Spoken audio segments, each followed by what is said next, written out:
আপনারা শুনে খুশি হবেন আলহামদুলিল্লাহ আমাদের প্রিয় ভাই, আমাদের প্রিয় রাহবার ডক্টর মিজানুর রহমান আজহারী ভাই আজকে বাংলাদেশে এসেছেন, বলেন আলহামদুলিল্লাহ। আমরা খুশি না বেজা? এদেশের কোটি কোটি যুবক যার ভক্ত, কথা বলেন ঠিক কিনা?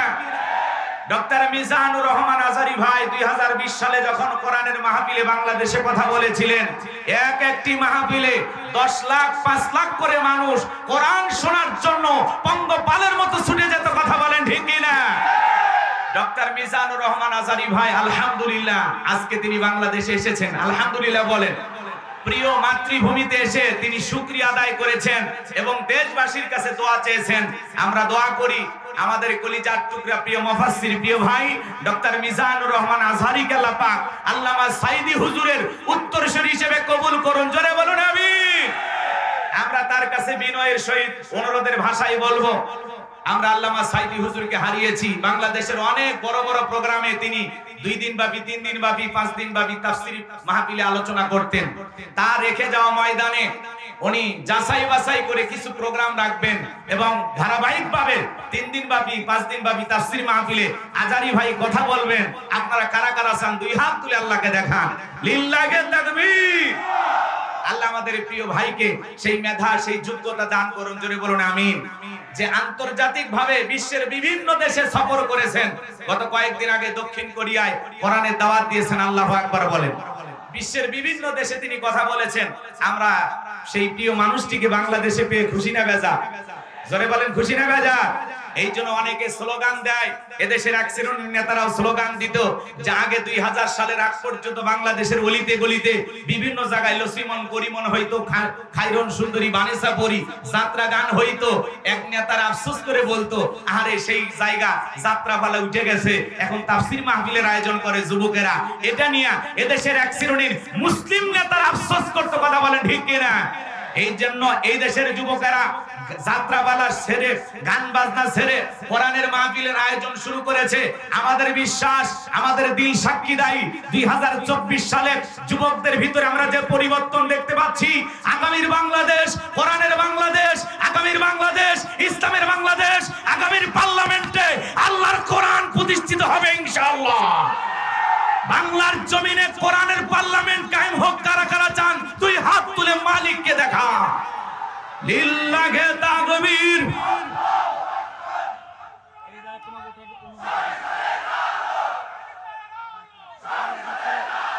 সম্মানিত ভাইরা আমার, এই জন্য আমরা কোরআনের দিকে ফিরে আসতে চাই, কথা বলেন ঠিক কিনা? কোরআনুল কারীম এমন একটি পরশ পাথর, এই কোরআনের কাছে যে আসবে আমার ভাইয়েরা, আল্লাহ রাব্বুল আলামিন তার জীবনটাকে পরিবর্তন করে দিবেন, কথা বলেন ঠিক কিনা? সেই গ্রন্থ থেকে আলোচনা করব, সময় সংক্ষিপ্ত, যতটুকু কথা বলবো কোরআন এবং সুন্নাহর আলোকে বলার চেষ্টা করব ইনশাআল্লাহ। দিল থেকে দোয়া করবেন। আমার কোনো তেমন কথা বলার যোগ্যতা নাই, আমি ছোট মানুষ। হয়তোবা আপনারা অনেকে সোশ্যাল মিডিয়াতে আলোচনা শুনেছেন, কিন্তু বগুড়ায় এইভাবে এরকম ময়দানে কথা কম বলেছি, অলিতে গলিতে বিভিন্ন জায়গায় মাহফিলে কথা বলেছি। আজকে একটু সামান্য দোয়া নিতে আসছি। আল্লাহ তাআলার কাছে দোয়া করবেন, আল্লাহ পাক যেন তার গোলামকে সামান্য কিছু কথা বলার তৌফিক দান করেন। সকলে বলুন আমিন। আমাদের কোনো জ্ঞান নাই, জ্ঞান দেওয়ার মালিক কে? ক্বালু সুবহানাকা লা ইলমা লানা ইল্লা মা আল্লামতানা ইন্নাকা আনতাল আলিমুল হাকীম। বলুন সুবহানাল্লাহ। বলেন তো জ্ঞান দেওয়ার মালিক কে? আল্লাহর কাছে দয়া করুন, ভিক্ষা চেয়ে আল্লাহর কোরআন থেকে আলোচনা শুরু করতে চাই। বলেন তো বাজান, এই কোরআনের মধ্যে কোনো ভেজাল আছে? কোন মিথ্যা আছে? কোন ধোঁকা আছে? থাকবে কি করে? কিতাবটি নাজিল করেছেন কে? আল্লাহ রাব্বুল আলামিন বলেন, যালিকাল কিতাবু লা রাইবা ফি। আমার আল্লাহ রাব্বুল আলামিন বলেন, এটি এমন একটি কিতাব যেই কিতাবের মধ্যে কোনো সংশয় নাই, কোনো মিথ্যা নাই, কোনো ধোঁকা নাই। There is no doubt. বলুন আল্লাহু আকবার। হুদাল লিল মুত্তাকিন, মুত্তাকি বান্দাদের জন্য গাইডলাইন হিসাবে, পথ প্রদর্শক হিসাবে আসমান থেকে কিতাবটি নাজিল করেছেন কে? সেই কিতাবের আলোচনা শুনলে লাভ না লস? আমার আল্লাহ রাব্বুল আলামিন জানিয়ে দিলেন লাভটা কি। ওয়া ইযা কুরিয়াল কুরআনু ফাসতামিউ লাহু ওয়া আনসিতু লাআল্লাকুম তুরহামুন। সূরা আরাফ আয়াত নাম্বার 204 আমার আল্লাহ রাব্বুল আলামিন জানিয়ে দিলেন তোমাদের সামনে যখন কোরআন পাঠ করা হয়, কোরআনের আলোচনা করা হয়, চুপ করে কান লাগিয়ে মনোযোগ সহকারে কোরআনের কথাগুলো শ্রবণ করো। যারা চুপচাপ কোরআনুল কারীমের কথাগুলো শ্রবণ করবে, আমার আল্লাহ রাব্বুল আলামিন আসমান থেকে তাদের উপরে রহমত বৃষ্টির মতো নাজিল করবেন। বলুন সুবহানাল্লাহ। এইজন্য কোরআনের কথা শুনলে লাভ না ক্ষতি। আমার আল্লাহ রাব্বুল আলামিন বলেন ওয়াযাক্কির ফা ইন্নাদ যিকরা তানফাউল মুমিনিন। সূরা জারিয়ার 55 নম্বর আয়াত আল্লাহ রাব্বুল আলামিন জানায় দিলেন যারা আমার মুমিন বান্দা তাদের সামনে যখন কোরআন থেকে ওয়াজ করা হয়, কোরআন থেকে আলোচনা করা হয়, কোরআন থেকে উপদেশ দেওয়া হয়, এই কথাগুলো শোনার পরে আমার মুমিন বান্দাদের উপকারে আসবে। বলুন সুবহানাল্লাহ। এইজন্য বাজান গো আমার, এই জান্নাতের বাগান লাগানো হয়েছে। যারা রাস্তাঘাটে দোকানপাটে অলিতে গলিতে আড্ডা মারতেছেন, অপচয় সময় নষ্ট করতেছেন, অনুরোধের ভাষায় বলবো মেহেরবানি করে জান্নাতের বাগানে বসুন, নিজেকে সৌভাগ্যবান ব্যক্তিদের কাতারে শামিল করুন। সবার ভাগ্যে কোরআনের মাহফিলে আসার ভাগ্য হবে না। অনেক মানুষ 20 কিলো 30 কিলো দূরে থেকে আসতে পারবে, আর অনেকে বাড়ির ধারে থেকে কোরআনের মাহফিলে বসার ভাগ্য হবে না। কথা বলেন ঠিক কি না? অনেকে রাস্তাঘাটে মাইক থাকার কারণে বলতেছে এই জায়গায় তো ভালো শোনা যাচ্ছে। এই জন্য আমরা বলবো দেশ বরণ্য অনেক মুফাসসির আজকের মাহফিলে আগমন করবেন, বাকি 2 দিন তারা কথা বলবেন। এই জন্য আপনারা অলিতে গলিতে এখানে সেখানে দাঁড়িয়ে না থেকে মেহেরবানি করে মাহফিলে চলে আসুন। আমি একটা পরিবেশ তৈরি করে দিই, আমি শেষ করে দেব ইনশাআল্লাহ। সম্মানিত ভাইয়েরা আমার, আমি আপনাদের সামনে পবিত্র কোরআনুল কারীমের 33 নম্বর সূরা, সূরাটির নাম হলো আহজাব। জোরে বলেন কি নাম? আরেকটু জোরে বলেন কি নাম? কষ্ট হচ্ছে আপনাদের? তাহলে একটু কথা বলবেন। বগুড়ার মানুষ যদি কথা না বলে তাহলে কোন জেলার মানুষ কথা বলবে? আপনারা একটু গিয়ারে আছেন না? কথা কয় না। আহজাব, আহজাব মানে কি? জোট, একতাবদ্ধ হওয়া লাগবে। কথা বলেন ঠিক কি না? আর সরিয়ে সিটে থাকা যাবে না। খানকা থেকে বেরিয়ে, মসজিদ থেকে বেরিয়ে সবাইকে ঐক্যবদ্ধ হওয়া লাগবে। কথা বলেন ঠিক কি না? আর সবাই যদি আমরা ঐক্যের প্ল্যাটফর্ম গড়ে তুলতে পারি, তাহলেই বাংলার জমিনে ইসলাম প্রতিষ্ঠিত হবে। কথা বলেন ঠিক কি না? তাছাড়া যখন তখন দেখবেন ইসলাম বিদ্বেষীরা এখনো কিন্তু মাথা চারা দিয়ে আছে। অনেকে ভাবতেছে হুজুর স্বৈরাচার জালিমেরা পালিয়ে গেছে। কি মনে করেন এতই সহজ? তারা পালিয়ে গেলেও তাদের দোসর আছে না নাই? ঢাকা বিশ্ববিদ্যালয়ের সহকারী অধ্যাপক নাম হলো সামিনা লুৎফা, নাম শোনেন না আপনারা? এই ভদ্র মহিলা এক টক শোতে এসে আলোচনা করে বলতেছে আমাদের সন্তানদেরকে কেন জানি উল্টাপাল্টা শিক্ষা দেওয়া হচ্ছে। প্রাথমিক শিক্ষার বইয়ের ভিতরে লেখা হয়েছে ওতে ওড়না, এটাতে নাকি তার কষ্ট, কারণ ছোট্ট নিষ্পাপ কমলমতি মেয়েটাকে ওড়না বোঝানো হচ্ছে, পর্দা বোঝানো হচ্ছে, হিজাব বোঝানো হচ্ছে। একজন শিক্ষিকার মুখে যদি পর্দার বিরুদ্ধে, হিজাবের বিরুদ্ধে কথা হয়, এমন শিক্ষিকা দিয়ে আমাদের ভবিষ্যৎ প্রজন্ম কখনো উন্নতি করতে পারবে না। এই ধরনের মহিলাদের মাধ্যমে এদেশে অশ্লীলতা ছড়াবে। কথা বলেন ঠিক কিনা? আল্লাহর বিধানের বিরুদ্ধে কথা বলে পর্দা ভালো লাগে না। আমরা নাকি নারীদেরকে ঘরে বন্দি করে রাখতে চাই। এই উল্টা পাল্টা মেসেজ জাতিকে দিতেছে। কথা বলে ঠিক কিনা? ভুলভাল বুঝাইন না। নারীরা পর্দা করে স্বাধীনভাবে চলাফেরা করবে, পর্দা নারীর সিকিউরিটি দেবে, নিরাপত্তা দেবে। আল্লাহ রাব্বুল আলামিন পবিত্র কোরআনুল কারীমের ভিতরে বলেছেন অকরনা ফি বুয়ুতিকুন্না ওয়ালা তাবাররাজনা তাবাররুজাল জাহিলিয়াতিল উলা। নারীরা তোমরা ঘরের ভিতরে অবস্থান করো, খবরদার জাহিলিয়াতের যুগের মেয়েদের মতো নোংরা অশ্লীল পোশাক পরে নিজের দেহকে প্রদর্শন করো না। কোন নারী যদি বাহিরে যায় অবশ্যই পর্দা করে বাহিরে যাবে। পর্দা নারী সিকিউরিটি দেবে, নিরাপত্তা দেবে। পর্দাশীল নারীর উপরে আল্লাহর রহমত নাজিল হয়। একটা নারী যদি ঢিলাঢালা বোরকা পরে, হাত মোজা পা মোজা লাগাইয়া রাস্তা দিয়ে হেঁটে যায়, মনের অজান্তে শ্রদ্ধা সম্মানে মাথাটা নত হয়ে আসবে। কথা বলে ঠিক কি না? আমার ভাইয়েরা, যেই জামানায় রাসূলকে আল্লাহ তাআলা পাঠিয়েছিলেন সেই সময় নারীর কোনো দাম ছিল না। নারীকে বাজারে ক্রয় বিক্রয় করা হতো। কন্যা সন্তান জন্মগ্রহণ করলে গর্তে পুঁতে রাখা হতো। সেই নারীকে গর্ত থেকে তুলে মেয়ের মর্যাদা দিলেন, স্ত্রীর মর্যাদা দিলেন, মায়ের মর্যাদা দিলেন বিশ্বনবী মুহাম্মদ রাসূলুল্লাহ সাল্লাল্লাহু আলাইহি সাল্লাম। কথা বলেন ঠিক কি না? ইসলাম নাকি নারীর মর্যাদা দেয় নাই। নানান ধরনের গুজব, মিথ্যা তহমত দিয়া জাতিকে তারা পথভ্রষ্ট করার জন্য, মিসগাইড করার জন্য ভুল ইনফরমেশন টকশোর মাধ্যমে, লিখনের মাধ্যমে তারা চোর ভাবে চালিয়ে যাচ্ছে, কথা বলে ঠিক কিনা? ওদের দাঁত ভাঙা জবাব দেওয়ার জন্য প্রস্তুত থাকার দরকার আছে না নাই? কষ্ট হচ্ছে আপনাদের? অনেকে বলতেছেন হুজুর এলোমেলো কথা বলবেন না। আসলে যুগ উপযোগী দুই চারটা মেসেজ এবং বাস্তবতার আলোকে যদি কথা না বলা হয়, জাতি সংশোধন হবে না। কথা বলেন, জাতি সংশোধন হবে না। আমি আপনাদের সামনে সূরা আহজাব থেকে একটি আয়াতে কারিমার অংশ তিলাওয়াত করেছি। মোট আয়াত আছে ৭৩টি, রুকু আছে ৯টি। বিশ্বনবীর মদিনার জিন্দেগিতে এই সূরাটি নাজিল হয়েছে। সংক্ষিপ্ত সময়, এত অল্প সময়ে এত কথা বলা সম্ভব নয়। রাসূল আকরাম সাল্লাল্লাহু আলাইহি সাল্লামের ৬৩ বছরের জিন্দেগি, আহারে এমন একজন মহামানব তিনি, যার চরিত্রের সার্টিফিকেট আল্লাহ তাআলা দিয়ে বলেন, ওয়া ইন্নাকা লাআলা খুলুকিন আযীম। নবী হলেন পুত পবিত্র মহান চরিত্রের অধিকারী। বলুন আল্লাহু আকবার।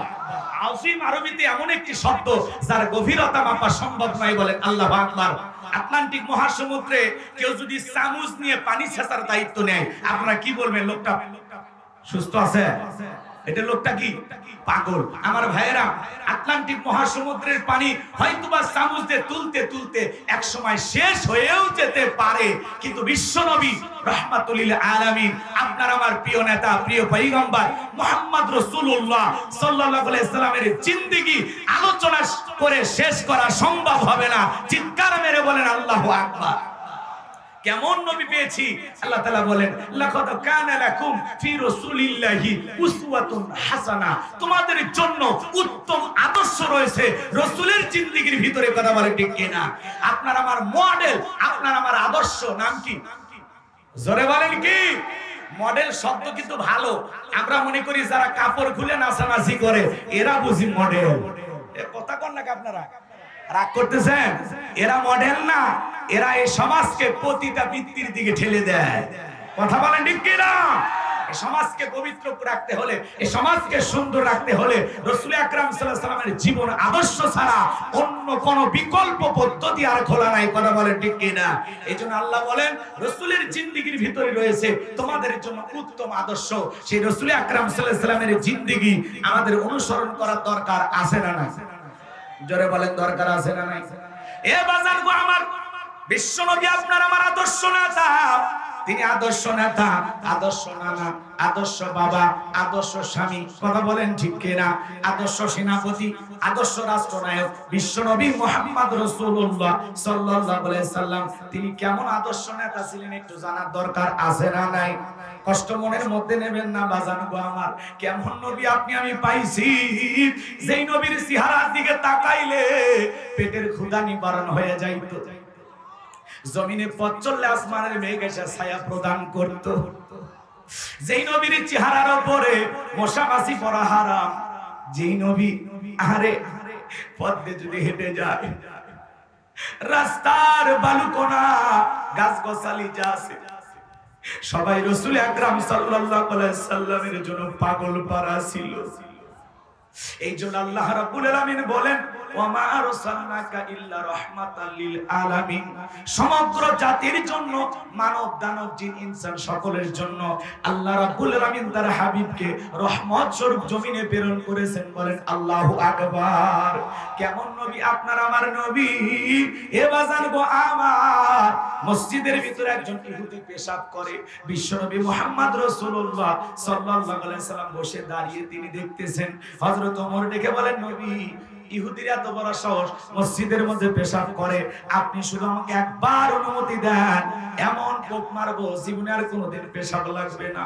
আমার নবী বলে, ওমর খাপ থেকে তরবারি বের করুন, একটু অপেক্ষা করো।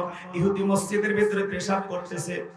হযরত ওমর ফারুক রাদিয়াল্লাহু তাআলা বলেন, ও নবী তাকায় দেখেন, সারাদিন মনে হয় পেশাব করে নাই, কি পরিমাণ পেশাব করতেছে। তাকায় দেখেন গো নবী, একটা বার শুধু আপনি আমাকে অর্ডার দেন, এমন জোরে কোপ মারবো জীবনে কোনোদিন আর পেশাব লাগবে না। বিশ্বনবী মুহাম্মদ রাসূলুল্লাহ সাল্লাল্লাহু আলাইহি সাল্লাম হযরত ওমরকে বলেন, ওমর শান্ত হও, মাথা গরম করো না। ইহুদির পেশাব করা শেষ হয়ে গেল। আমি যে কথা আপনাদের উদ্দেশ্যে বলতে চাই বাজান গো আমার, গভীর মনোযোগ দিয়ে কথাগুলো শুনে যাবেন। আমি যে কথা বলতে চাই, ভাই, ইহুদির পেশাব করা শেষ হয়ে গেল। বিশ্বনবী মুহাম্মদ রাসূলুল্লাহ সাল্লাল্লাহু আলাইহি সাল্লাম ইহুদির কাঁধের উপরে হাত রাখলেন আর ডেকে বলে, শোনো, তোমরা যে উপাসনালয়ে ইবাদত করো, ওই জায়গায় যদি কেউ পেশাব করে তুমি কি করবা? ইহুদি ডেকে বলে, নবী গো, তার মধ্যে আর আমার মধ্যে ফয়সালা করবে এই তরবারি। বিশ্বনবী ডেকে বলে, তুমি যে জায়গায় দাঁড়িয়ে পেশাব করেছো, এই জায়গায় আমরা আমাদের মালিককে সিজদা দিই, এটা আমাদের ইবাদত খানা, ইবাদতের জায়গা, আর কোনোদিন তুমি এই জায়গায় পেশাব করো না। এই কথা বলে বিনয়ের সহিত, নম্রতার সহিত, ভদ্রতার সহিত উত্তম আচরণ, উত্তম ব্যবহার উপহার দিলেন। ইহুদি ডেকে বলে, নবী গো, আমি বারবার দেখেছি ওমর খাপ থেকে তরবারি বের করে আমাকে হত্যার অনুমতি চায়, আপনি বারবার ওমরকে থামিয়ে দিলেন। ও নবী, আমি মসজিদের ভিতরে পেশাব করেছি, একবার ধমক দিলেন না, জোরে করে কথা বললেন না, আপনি যে আচরণ করেছেন, যে ব্যবহার আমাকে দেখাইলেন, যেই ধর্মের নেতার ব্যবহার এত সুন্দর, আমি আর অন্য ধর্মে থাকতে চাই না, আমাকে আপনি কালেমা পড়ে মুসলমান বানায় দেন। নবীজির ব্যবহার কত সুন্দর ছিলেন। মক্কা বিজয়ের পরে বিশ্বনবী মক্কায় আসার পরে সাহাবায়ে কেরামদেরকে ডেকে বলেন, যাও ওসমান ইবনে তালহাকে নিয়ে আসো। ওসমান ইবনে তালহাকে জানেন যে ওসমান ইবনে তালহার কাছে খানায় কাবার চাবির দায়িত্ব দেওয়া হয়েছিল, খানায় কাবার চাবির সংরক্ষণ করে রাখতো। বিশ্বনবী যখন ওসমান ইবনে তালহাকে ডাক দিতে বললেন, সাহাবায়ে কেরাম যখন ওসমান ইবনে তালহাকে তালাশ করে বিশ্বনবীর কাছে নিয়ে আসতেছেন, ওসমান ইবনে তালহা মনে মনে ভাবতেছে, আজকেই বুঝি আমার জীবনের শেষ দিন। কারণ মক্কায় থাকা অবস্থায় বিশ্বনবী অনেক দিন আমার কাছে বলেছিলেন, ওসমান ইবনে তালহা, খানায় কাবার দরজা খুলে দাও, আমি আমার মালিককে সিজদা দেব। কিন্তু আমি বিশ্বনবীর জন্য খানায় কাবার দরজা খুলে দেই নাই। আজকে মনে হয় মক্কার পাওয়া রাজত্ব ক্ষমতা রাসূলের হাতে, একটা ইশারা দিলে জানটা চলে যাবে। আজকেই বুঝি হয় আমার জীবনের শেষ দিন। ভয় পাইতেছেন আর রাসূলের কাছে যাইতেছেন। বিশ্বনবীর কাছে যখন উপস্থিত হয়ে গেল, নবীর প্রিয় চাচা ইবনে আব্বাস রাদিয়াল্লাহু তাআলা আনহু, তিনি মনে মনে ভাবলেন, হয়তোবা ভাতিজা খানায় কাবার চাবির দায়িত্ব আমারে দিবেন। কিন্তু বিশ্বনবী ওসমান ইবনে তালহাকে ডেকে বলে, ওসমান শোনো, মক্কার কাফেররা খানায় কাবার চাবির দায়িত্ব তোমার হাতে দিয়েছিল, মক্কা বিজয়ের পরে খানায় কাবার চাবির দায়িত্ব আমি নবী তোমাকেই দিলাম। বলেন আল্লাহু আকবার। হযরত ওসমান ইবনে তালহা চোখের পানি ছেড়ে দিয়ে কাঁদলেন আর ডেকে বলেন, নবী, আমি বাড়ি থেকে আসতেছি আর মনে মনে ভাবতেছি, বহুদিন আপনার জন্য খানায় কাবার দরজা আমি খুলে দেই নাই। মক্কার পাওয়া রাজত্ব ক্ষমতা আপনার হাতে, ইশারা দিলে আমার জানটা চলে যাবে। নবী গো, আপনি প্রতিশোধ গ্রহণ না করে আমাকে মাফ করে দিয়েছেন। ও নবী, আপনার ব্যবহার দেখে আমি আর অমুসলিম থাকতে চাই না, আপনি আমারে কালেমা পড়ে মুসলমান বানায় দেন। বলুন সুবহানাল্লাহ। এইজন্য আল্লাহ রাব্বুল আলামিন পবিত্র কোরআনুল কারীমের ভিতরে বলেন, ওয়ালা তাস্তাবিল হাসানাতু ওয়ালাস সাইয়্যিআহ ইদফা বিল্লাতী হিয়া আহসানু ফাইযাল্লাযী বাইনাকা ওয়া বাইনাহু আদাওয়াতুন কাআন্নাহু ওয়ালিয়্যুন হামীম। সূরা হামীম সিজদার 34 নম্বর আয়াত। আল্লাহ রাব্বুল আলামিন জানিয়ে দিলেন, ভালো আর মন্দ সমান হতে পারে না। তুমি যদি মন্দের জবাব ভালো দিয়ে দাও, আমি আল্লাহ রাব্বুল আলামিন তোমার চরম শত্রুটাকেও তোমার পরম বন্ধু বানায়া দেব। এই জন্য আপনার আমার চরিত্রের গুণাবলী হওয়া লাগবে। রাসূল আকরাম সাল্লাল্লাহু আলাইহি ওয়াসাল্লামের আদর্শ নিজের জীবনে ধারণ করতে হবে। রাসূলের ব্যবহার দেখে মানুষ দলে দলে কালেমা পড়ে মুসলমান হয়েছেন। আর আপনার আমার যে ব্যবহার, যে চরিত্র, যে উঠা বসা, ইসলাম থেকে মানুষের দূরে সরে যায়। কথা বলেন না কেন? চরিত্র পরিবর্তন করতে হবে। মহামানব রাহমাতুল লিল আলামিন কেমন ব্যবহার ছিল? সেই উমর তরবারি নিয়ে আসলেন রাসূলকে হত্যা করতে, সেই রাসূল আকরাম সাল্লাল্লাহু আলাইহি ওয়াসাল্লামের পায়ের নিচে তরবারি জমা দিয়ে কালেমা পড়ে মুসলমান হয়ে গেল। কথা বলেন ঠিক কি না? ব্যবহার দেখে, ব্যবহার দেখে। এই জন্য ভাইরা আমার, নিজেদের পরিবর্তন করতে হবে। আল্লাহ বলতেছেন, ভালো আর মন্দ সমান হতে পারে না। তুমি যদি মন্দের জবাব ভালো দিয়ে দাও, তোমার শত্রুটাকেও আমি আল্লাহ তোমার বন্ধু বানায় দিব। সুবহানাল্লাহ বলেন। আল্লাহর ওয়াদা কি মিথ্যা? জোরে বলেন, আল্লাহর ওয়াদা কি মিথ্যা?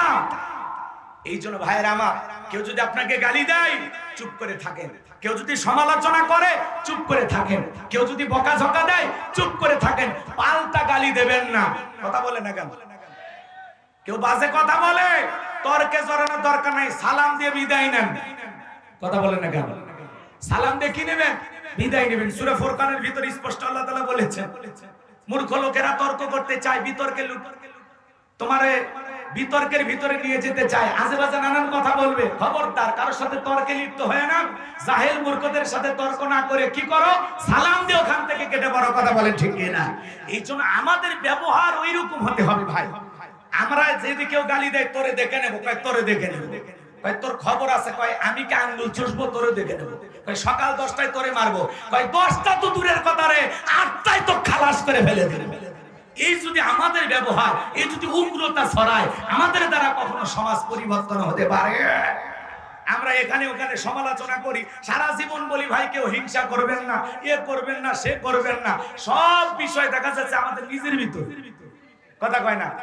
আমি হুজুর আর এক হুজুরকে দেখে হিংসা করি, আমি এক বক্তা আর এক বক্তারে গোলাম রব্বানি ওয়াজ করতেছে, আমারে দিলে তোর সাথে বেশি ভাড়ায় দিতাম, ভাবতেছে এরকম। কথা কয় না কেন? তো ভাই আপনি দোয়া করেন, আমি তো আপনার জন্য দোয়া করি, আল্লাহ তাআলা মিজানুর রহমান আজারির চাইতে আপনারে বড় বক্তা বানায় দেন। আপনি একজনের জন্য দোয়া করবেন, আল্লাহ ওইটা তার জন্য কবুল করবে, তার আগে ওইটা আপনাকে দেবে। কথা বলে ঠিক কি না? একজনের ছেলে যদি ভালো রেজাল্ট করে, বলে ও তো গরিবের ছেলে, ও কি আর করবে, আমার ছেলে একটু ডাল ডাল খাই, রেজাল্ট ভালো করতে পারে নাই। হ্যাঁ, ও গরিবের ছেলে, ও কি চাকরি পাবে? কথা কয় না? একটা গরিবের ছেলে রেজাল্ট ভালো করলেও দেখা যাচ্ছে ওইটা নাও সমালোচনা করে, দোয়া কেউ করে না যে ভাই তুমি গরিব মানুষ, এত কষ্ট করে ছেলেটারে মানুষ বানাইতেছো, আলহামদুলিল্লাহ চমৎকার একটা রেজাল্ট করেছে, আমি দোয়া করি তোমার ছেলের মতো আমার ছেলেটাও যদি এরকম ভালো রেজাল্ট করে আল্লাহ তাআলা যেন কবুল করেন। কথা বলে ঠিক কি না? কিন্তু আমরা তো ভাই ভাইয়ের ভিতরে হিংসা ছাড়তে পারলাম না। কথা কয় না? ভাই ভাই হিংসা নাই, জোরে বলেন ভাই ভাই হিংসা নাই। এই জন্য পারিবারিক জীবনে রাসূল আকরাম সাল্লাল্লাহু আলাইহি ওয়াসাল্লামের আদর্শ যদি আমরা অনুসরণ করতে পারি, কোনোদিন ভাইয়ে ভাইয়ে দ্বন্দ্ব হবে না। কথা বলেন ঠিক কি না? সম্মানিত ভাইয়েরা আমার, লম্বা হবে, লম্বা করার সুযোগ নাই। বিশ্বনবী কেমন আদর্শ নেতা, রাসূলকে যদি আদর্শ নেতা হিসেবে না মানি, আপনার আমার 12টা বাজাবেন কে? আর জোরে বলেন কে? এই দুনিয়াতে অনেক মানুষকে আমরা নেতা হিসেবে মানি, যেই নেতা কর্মীকে বিপদে ফেলে পালিয়েও যায়।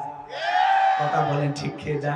এই জন্য আল্লাহ রাব্বুল আলামিন বলেন, সেদিন তারা জাহান্নামের আগুনে জ্বলবে। ইয়াউমা তুকাল্লাবু উজুহুহুম ফিন্নার, সেদিন মানুষের চেহারাগুলো, মুখমণ্ডলগুলোকে জাহান্নামের আগুন দিয়ে পুড়িয়ে ফেলা হবে। সেদিন তারা জাহান্নামের আগুনে জ্বলবে আর আফসোস করবে, আর আল্লাহ তাআলাকে ডেকে বলবেন, ইয়াকুলুনা ইয়া লাইতানা আতা'নাল্লাহা ওয়া আতা'নার রাসূলা। হায় আফসোস, আমরা যদি দুনিয়াতে আল্লাহর আনুগত্য করতাম, রাসূলের আনুগত্য করতাম, আল্লাহকে মানতাম, রাসূলকে মানতাম, তাহলে আমাদেরকে এইভাবে জাহান্নামের আগুনে জ্বলা লাগতো না। এই মানুষগুলো কেন জাহান্নামে গেল? কারা তাদেরকে জাহান্নামে নিয়ে গেল? পররাতে আল্লাহ রাব্বুল আলামিন বলেন, ওয়াকালু রব্বানা ইন্না আতা'না সাদাতানা ওয়া কুবারানা ফাআদাল্লুনাস সাবিলা। সেদিন তারা বলবেন, হে আমাদের রব, আমরা দুনিয়াতে নেতাদের কথা মানতাম, বড়দের কথা মানতাম, ওরা আমাদেরকে পথভ্রষ্ট করে গোমরাহি বানায়া জাহান্নামে নিয়ে এসেছে। তাহলে কয় শ্রেণীর মানুষ মানুষকে জাহান্নামে নিয়ে যায়? কয় শ্রেণীর মানুষ বলেন? কয় শ্রেণীর? দুইটা আঙ্গুল তুলে দেখান, বলেন তো কয় শ্রেণীর মানুষ? দুই শ্রেণীর মানুষ মানুষকে জাহান্নামে নিয়ে যায়। এক নাম্বার হলো নেতা। কথা কয় না? আপনি সব জায়গায় রাসূলের আদর্শ মানেন, মিষ্টি খাবার সুন্নত ভালো লাগে, বিবিকে সালাম দেওয়ার সুন্নত ভালো লাগে, বিয়ে করার সুন্নত ভালো লাগে, কিন্তু রাসূল আকরাম সাল্লাল্লাহু আলাইহি সাল্লাম যে রাষ্ট্রনায়ক ছিলেন, তিনি যে আপনার আমার মডেল, তিনি আপনার আমার আদর্শ, এই জায়গায় রাসূলকে নেতা হিসেবে মানতে সমস্যা আছে না নাই? তাইফের ঘটনা শুনে কান্দে, আরে রাসূলকে কি কায়দায় পাথর মারছে শুনে কান্দা ফেলে দেয়। কিন্তু দিন প্রতিষ্ঠিত করার জন্য যদি একটু পকেটে হাত দিয়ে মাল খরচ করা লাগে, বলে আগেই তো হুজুর ভালো ছিল। কথা কয় না? আমরা চোখের পানি ছেড়ে দিতে রাজি, কিন্তু পকেট থেকে মাল পানি খরচ করতে রাজি নাই। কথা বলেন না কেন? কষ্ট হয় নাকি আপনাদের? হোক, সমস্যা নাই। ছোট মানুষ যা বলতেছি রাগ কইরেন না। আর আমি তো বগুড়ার মানুষ না, গাইবান্ধার মানুষ। ভাষায় যদি উল্টা পাল্টা হয় মন খারাপ করবেন। কষ্ট হচ্ছে আপনাদের? বিরক্ত হয়েছে? একটা তাকবীর দেন, লিল্লাহি তাকবীর। তাহলে তারা কি বলবেন? ওয়াকালু রাব্বানা আতিনা। কথা বলেন না কেন? রাগ করতেছেন? ওয়াকালু রাব্বানা আতানা সাদাতানা ওয়া কুবারানা ফাআদাল্লুনা সাবিলা। হে আমাদের রব, আমরা দুনিয়াতে নেতাদের কথা মানতাম, বড়দের কথা মানতাম, তারা আমাদেরকে পথভ্রষ্ট করে জাহান্নামের ভিতরে নিয়ে আসছে। তাহলে দুই শ্রেণীর মানুষকে জাহান্নামে নিয়ে যায়। এক নাম্বার হলো নেতা। তাহলে বলেন তো, যেমন তেমন নেতার অনুসরণ করলে, যেমন তেমন নেতার পাঁচটা গোলাম হলে জান্নাতে যাবে না জাহান্নামে? তাহলে নেতা কেমন হওয়া লাগবে? এই পৃথিবীর শ্রেষ্ঠ নেতা, শ্রেষ্ঠ মহামানব রহমাতুল লিল আলামিন, যেই রাসূল 63 বছরের জিন্দেগিতে একটি মিথ্যা কথা বলেননি। বলেন আল্লাহু আকবার। এমন বিশ্ব রেকর্ড পৃথিবী হেলিকপ্টার দিয়ে পানি দিয়েছি আর জনগণের বুকে বুলেট মেরেছি। এ কথা কোন নাকি আপনারা? বলতেছে আমরা কি দিছি? পানি। কাজ ভাঙ্গা দেখে নেতা কান্দে, কিন্তু জনগণের রক্ত দেখে চোখে কান্না আসে না। এমন নেতা আমরা পাইছি কিনা? জোরে বলেন। এই জন্য আদর্শ নেতার অনুসরণ করতে হবে। কেমন নেতা? যেই নেতা নিজের ইমামতিতে তার মুরিদদেরকে নিয়ে, তার জনগণকে নিয়ে, তার দলের নেতা কর্মীদেরকে নিয়ে নামাজ আদায় করে। আর আপনি এমন নেতার অনুসরণ করে, যদি আপনি নামাজি হন তখন বলে, তুই চিনিস না আমি ট্যাবলেট খান, এলাকার বাহাদুর নেতা। আমার কর্মী হয় তুই বেটা জঙ্গি জঙ্গি ভাব, নামাজ কালাম পড়ো, দাড়ি রাখো। এটা তো চলবে না। কথা কয় না? রাগ করতেছেন? একটা উদাহরণ দেই, বিরক্ত যেন হয় না। আমার এই বগুড়া জেলার কথা বলা যাবে না, কারণ এখানে আমি থাকি। ধরেন আমার গাইবান্ধা শহরে একটা নেতা আছে, হাইব্রিড নেতা, এর নাম হলো ট্যাবলেট খান। বলেন কি খান? উদাহরণ দিতেছি, এক্সাম্পল দিচ্ছি কথা বুঝানোর জন্য। মনে করেন গাইবান্ধা শহরে ওনার কথায় থানার ওসি পর্যন্ত দাঁড়ায় দেয়, সালাম আলাইকুম স্যার, গরম না ঠান্ডা, চা না কফি? কথা কয় না? সামসামি করে না ভাই? শোনেন, গাইবান্ধা শহরের বিরাট বড় একটা বিল্ডিং করতেছে একটা প্রভাবশালী ব্যক্তি। উনি বিল্ডিং করতেছেন, ওই নেতার যারা কর্মী থাকে, ক্যাডার মাস্তান থাকে, সাঙ্গ পাঙ্গ, বোঝেন তো? এক কথায় যাকে আমরা বাংলা ভাষায়, বগুড়ার ভাষায় বলি পাতি নেতা। কথা কি বুঝতে পারছেন? ওই পাতি নেতা যায় বলতে যায় বিল্ডিং কার? কয় বলে অমুক মাস্টার সাহেব। তো কয় তালা? কয় 5 তালা। আপনি চেনেন না আমার বড় ভাই? কে? বড় ভাইকে মিষ্টি খাওয়ার টাকা দেওয়া লাগবে। তখন বলতেছে ঠিক আছে 500 টাকা নিয়ে যান। তখন বলেছে, এই মিয়া আপনি বড় ভাইকে চেনেন, 500 টাকা দিচ্ছেন মানে ফাজলামি করেন। আমার বড় ভাইকে ট্যাবলেট খান, যার কথায় পুরো গাইবান্ধা শহর কাঁপে। 5 লাখ দিতে হবে। কয় লাখ? কথা কয় না? এইবার শোনেন, বলতেছে বাবা এই টাকা দিলে ফজিলত কি, না দিলে সমস্যাটা কি? তখন বলতেছে টাকা 5 লাখ দিবেন, বিল্ডিং করবেন, ভাড়া দিয়ে সমস্যা করলে আমাদেরকে বলবেন, ভাড়া তুলে দেওয়ার দায়িত্ব আমাদের। কিন্তু যদি ট্যাবলেট খান ভাইকে টাকা না দেন তাহলে বিল্ডিং আর হবে না। বেশি বাড়াবাড়ি করলে, থানা পুলিশ করলে, ঝামেলা করলে জায়গা আপনার নামেও থাকবে না। কথা কয় না? তখন বলতেছে ঠিক আছে বাবা, আগামী রবিবার ব্যাংক থেকে তুলে রাখবো, তোমরা টাকা নিয়ে যাবে। আমার ভাইয়েরা পরের দিন রবিবারে ব্যাংক থেকে টাকা নিয়ে আসলো। ওই 5 লাখ টাকা নিয়ে আসা নেতার সামনে হাজিরি করতেছে। নেতা এবার ডেকে বলে, এই 5 লাখ টাকা কার? বলে অমুক এলাকায় গাইবান্ধা শহরের অমুক জায়গায় একটা বিল্ডিং হইতেছে, সেখান থেকে আপনার নামে 5 লাখ টাকা নিয়ে আসছি। বলে সাব্বাস বেটা, তোর নাম কি? বলে রুবেল। এগুলো লাইনে রুবেল চলে না, আজ থেকে তোর নাম বুলেট। কথা কয় না? দেখেন না ওগুলো নেতার উল্টা পাল্টা নাম, সেন্টু, বল্টু, বুলেট, নাট, স্ক্রু, ফায়ার, এক একজনের নাম কি দেখেই মনে হয় সন্ত্রাসীর খালি। কথা কন ঠিক না? এইবার এই 5 লাখ টাকা থেকে নিজে 4.5 লাখ টাকা নিয়ে যেই ক্যাডার, যে মাস্তানি টাকা, বলেন তো এর নাম কি? টেন্ডারবাজি, সাদাবাজি, বোঝেন তো নাকি? অবশ্য বাংলাদেশে এগুলো শুরু হয়নি, ভারতে চলতেছে। এই দেশের মানুষ তো আল্লাহর ওলি। কথা কয় না কে? ওই 50,000 টাকা দিয়া বলতেছে, বুলেট যা অমুক হোটেলে তোর একটা নারী আছে, সেই নেতা আপনাকে চাঁদাবাজি শিখাই, টেন্ডারবাজি শিখাই, দখলবাজি শিখাই, সেই নেতা আপনাকে হোটেলে নারী দেয়, আপনার হাতে পিস্তল তুলে দেয়, এমন নেতার অনুসরণ করলে আপনিও জাহান্নামে, নেতাও জাহান্নামে।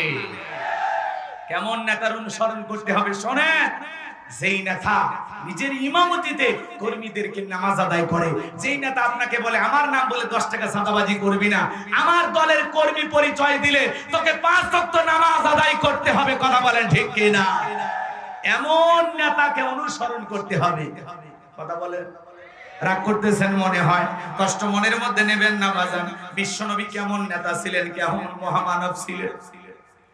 আব্দুল্লাহ হযরতে জাবির ইবনে আব্দুল্লাহ রাদিয়াল্লাহু তাআলা আনহু বিশ্বনবীর সাথে 19টি যুদ্ধে অংশগ্রহণ করেছিলেন, জিহাদ করার জন্য জিহাদের ময়দানে রওনা করেছিলেন। আপনার আমার নবী কেমন নেতা ছিলেন জানেন? যুদ্ধে যাওয়ার আগে একজনকে রাহাবার আমির হিসাবে সামনে নেতৃত্ব দেওয়ার জন্য এগিয়ে দিতেন, আর কাফেলার সবচাইতে পিছন দিক থেকে যেই মানুষটি হাসতেন সেই মানুষটির নাম মুহাম্মদ রাসূলুল্লাহ সাল্লাল্লাহু আলাইহি সাল্লাম। বলেন আল্লাহু আকবার। সামনে আমির নিযুক্ত করে বিশ্বনবী কাফেলার পিছন দিয়ে হেঁটে যেতেন।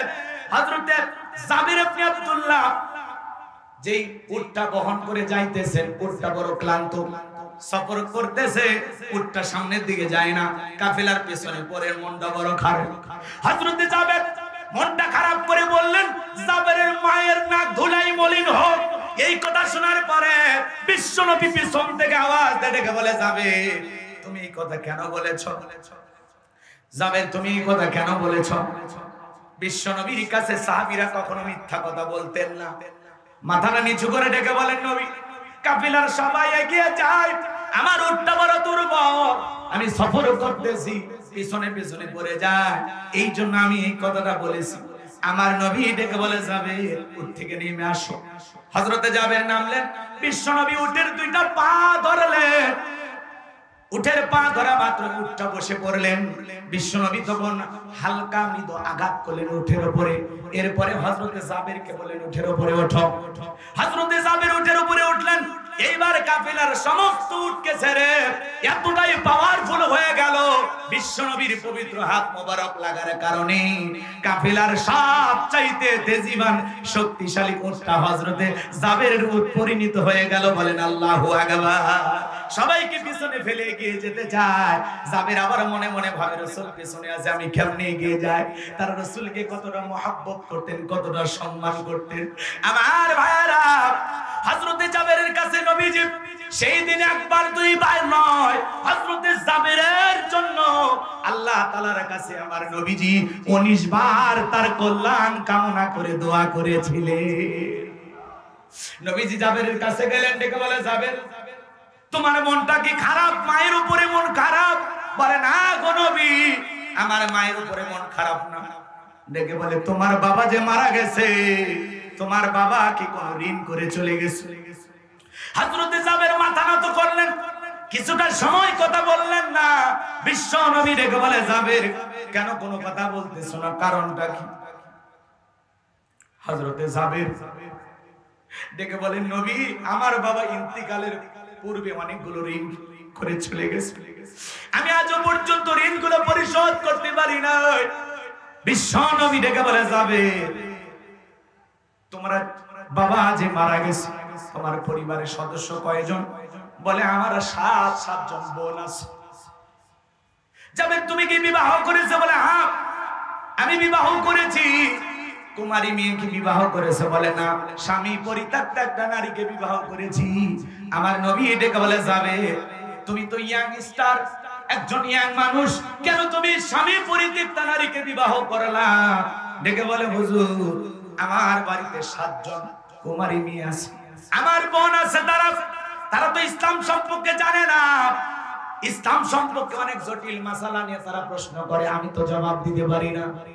এই জন্য অভিজ্ঞতা সম্পন্ন একটা স্বামী পরিত্যক্ত মেয়েকে বিবাহ করলাম, যাতে তারা আমার বোনেরা আমার স্ত্রীর কাছে তাদের জীবনের যে কোনো সমস্যা নিয়ে প্রশ্ন করতে পারে। আমি শুধু ঘরের মধ্যে বউ নিয়ে আসি নাই, আমার বোনদের জন্য একটা শিক্ষিকা নিয়ে এসেছি। বলেন আল্লাহু আকবার। আমার নবী জাবেরের জন্য আরো দোয়া করলেন। আর দিকে বলে, জাবের জিহাদের ময়দান থেকে ফেরার পরে তুমি আমার সঙ্গে দেখা করবা। হযরতে জাবের জিহাদের ময়দান থেকে ফেরার পরে রাসূলের সাথে দেখা করার জন্য রওনা করলেন। রাসূল আকরাম সাল্লাল্লাহু আলাইহি সাল্লাম আগেই বেলালকে কিছু দিরহাম টাকা পয়সা দিয়েছেন, আর ডেকে বলে বেলাল জাবের যখন আসবে জাবেলের উটটা তুমি ক্রয় করবা। জাবের উটটা ক্রয় করার পরে জাবের যখন হাদিয়া নিয়ে দিরহাম নিয়ে সামনের দিকে রওনা করবে, পেছন থেকে ডেকে বলবে জাবের আল্লাহর হাবিব তোমার উটটা কিনেও নিয়েছে, আবার তোমাকে হাদিয়া হিসাবে তোমার উটটাকে দিয়েও দিয়েছে। হযরত বেলাল তাই করলেন। বিশ্বনবী এইবার আরেকদিন দেখা হয়ে গেল, জাবেরকে ডেকে বলে জাবের তোমার বাবার ঋণ কি তুমি পরিশোধ করতে পেরেছো? মাথাটা নত করে কিছুক্ষণ পরে জবাব দিয়ে বলেন নবী গো, বাবার ঋণ এখনো সম্পূর্ণটা পরিশোধ করা সম্ভব হয় নাই। আমার নবী ডেকে বলে জাবের খেজুরের বাগান থেকে যখন তুমি খেজুর কাটবা, খবরদার আগে তুমি কাটবা না, আমি নবীকে খেজুর কাটার জন্য তুমি দাওয়াত দিবা। আল্লাহু আকবার বলেন। খেজুরের মৌসুম চলে আসলো, হযরত জাবের বিশ্বনবীর কাছে আসলেন। বিশ্বনবী খেজুরের বাগানে চলে গেলেন, সর্বপ্রথম বাগান থেকে বিশ্বনবী খেজুর কাটলেন। আল্লাহু আকবার বলেন। এবং হযরতে জাবেরকে বললেন শোনো, আমি বাগান থেকে খেজুর কেটে দিচ্ছি, তোমার বাবার কাছে যতগুলো মানুষ ঋণ পায় সমস্ত মানুষগুলোকে তুমি খবর দাও, খেজুর দিয়ে দিয়ে ঋণগুলো পরিশোধ করে দেওয়া হচ্ছে। আল্লাহু আকবার বলেন। সমস্ত ঋণ পরিশোধ করে দেওয়ার পরেও যেমন বাগানের খেজুর তেমনি আছে, বলেন আল্লাহু আকবার। বিশ্বনবীকে বলে জাবের এই খেজুরগুলো তুমি বাড়িতে নিয়ে যাও, খবরদার কোনোদিন ওজন করবা না, মেপে বিক্রি করবা না, যে যত মনে চাই বিক্রি করবা, কিন্তু কখনো ওজন করবা না। হযরতে জাবরে বলেন বিশ্বনবী যেই খেজুরগুলো আমার ঘরে দিয়েছিলেন, এক নয় দুই নয় 3 বছর পর্যন্ত আমি সেই খেজুরগুলো বিক্রি করেছিলাম। বলেন আল্লাহু আকবার। আল্লাহু আকবার জোরে বলেন। আমার ভাইয়েরা, রাসূল আকরাম সাল্লাল্লাহু আলাইহি ওয়াসাল্লাম কেমন আদর্শ নেতা ছিলেন। সাহাবী ইন্তিকাল করেছেন, ঋণ রেখে তার ঋণ পরিশোধ করার দায়িত্ব নিয়েছিলেন মুহাম্মদ রাসূলুল্লাহ সাল্লাল্লাহু আলাইহি সাল্লাম। এজন্য বাংলাদেশের একজন ইসলামী আন্দোলন যারা করে, দেখবেন স্বামী মারা গেছে তার মহারণা পরিশোধ করে দিচ্ছে এই দেশের শ্রেষ্ঠ সন্তানেরা। কথা বলেন ঠিক কি না? আমার ভাইয়েরা, আপনারা দেখেছেন এক সময় যারা জেলখানায় গিয়েছিল তার পরিবারে হাহাকার, ক্ষেত কাটার মতো কেউ ছিল না, ধানের মৌসুমে ধান কেটে তাদের ঘরে ধান তুলিয়ে দিয়ে আসছিল এদেশের ইসলামী আন্দোলনের কর্মীরা। কথা বলেন ঠিক কি না? কষ্ট হচ্ছে আপনাদের? আরো 2-4 মিনিট যদি কথা বলি খারাপ লাগতেছে নাকি? শুনবেন, বিরক্ত হবেন না তো? আমার ভাইরা, রাসূল আকরাম সাল্লাল্লাহু আলাইহি সাল্লামের জীবন থেকে আপনাকে আমাকে জানতে হবে, শুনতে হবে এবং প্র্যাকটিক্যালি সেই কথাগুলো বাস্তব জীবনে আমল করতে হবে। কথা বলেন ঠিক কি না? এই জন্য এই সিরাত মাহফিল চলতেছে, চলবে, আগামী আরো 2 দিন কথা চলবে ইনশাআল্লাহ। এই মাহফিল চালু হয়েছে, কিয়ামত পর্যন্ত চলুক। কারা কারা চান 2 হাত তুলে আমার আল্লাহকে একবার দেখান। লিল্লাহি তাকবীর। হাত নামান। সম্মানিত ভাইরা আমার, আমি পরিষ্কার ভাবে একটি কথা বলতে চাই। এদেশে আপনারা বাবার শাসন দেখেছেন, স্বামীর শাসন দেখেছেন, চাচার শাসন দেখেছেন, ভাবির শাসন দেখেছেন, বুবুর শাসন দেখেছেন। আগামীতে আল্লাহর কোরআনটা দিয়া এই দেশটা কেমন চলে কারা কারা দেখতে চান? আর সেই সময় যদি আসে, যদি প্রয়োজন হয় বিবির কাছ থেকে বিদায় নে, সন্তানদের কাছ থেকে বিদায় নে, মাথায় কাপড়ের কাপড় বেঁধে হলেও আল্লাহর জমিনে আল্লাহর দ্বীনকে প্রতিষ্ঠিত করতে কারা কারা চান? 2 হাত তুলে আল্লাহকে দেখা। লিল্লাহি তাকবীর। হাত টান টান করে তোলেন তো, আর সবাই টান টান করে তোলেন। এই যে মাঝে মাঝে হাত ব্যাকা করেছেন, 2 হাত তোলার শক্তি নাই। আপনি পুরুষ মানুষ, 2 টিম ভিটামিন ক্যালসিয়াম মাঝে মাঝে কিনে খাবেন, একেবারে দুর্বল হলে চলতে পারবেন না। আর সোজা করেন, সোজা করেন, টান টান করে তোলেন। সবাই হাত সোজা করেন, সোজা করেন। আমার আল্লাহ রাব্বুল আলামিন বলেন, ইন্নাল্লাহা আশতারা মিনাল মুমিনিনা আনফুসাহুম ওয়া আমওয়ালাহুম বিআন্না লাহুমুল জান্নাহ। সূরা তাওবার 111 নম্বর আয়াতে আল্লাহ পাক জানিয়ে দিলেন, নিশ্চয়ই মুমিন বান্দাদের জান মাল আমি আল্লাহ ক্রয় করে নিয়েছি, বিনিময়ে দেব জান্নাত। বলুন সুবহানাল্লাহ। তাহলে বলেন তো বাজান, আপনার আমার জীবনের মালিক কে? হাত নামাবেন না, এত দুর্বল 2টা মিনিট হাত তুলে রাখতে পারতেছেন না, আর সোজা করে রাখেন। এ যুবকেরা সবাই বলো তো বাবা, আপনার আমার জীবনের মালিক কে? অনেক যুবক আছে প্রেম করে আর প্রেমিকে ডায়লগ দেয়, এ জীবন তোমার, তুমি শুধু আমার। ওরে হাইব্রিড যুবক, এই জীবনের মালিক কে? আপনার আমার সম্পদের মালিক কে? আল্লাহর দেয়া জীবন, আল্লাহর দেয়া সম্পদ আল্লাহর পথে খরচ করতে রাজি আছেন তো মুসলমান? রাজি আছেন তো ইনশাআল্লাহ? রাজি আছেন তো ইনশাআল্লাহ?